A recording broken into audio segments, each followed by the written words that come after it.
Enter the world of Kanban, a productivity-boosting strategy reshaping the way teams work.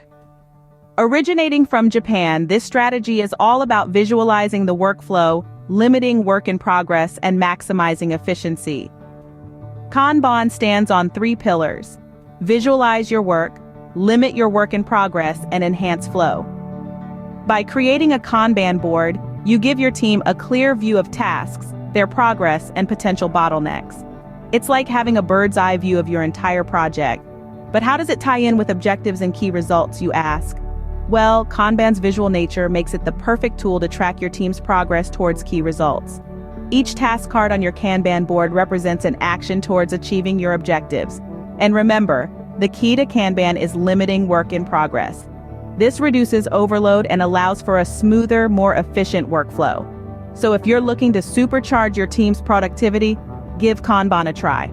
It might just be the game changer you've been searching for.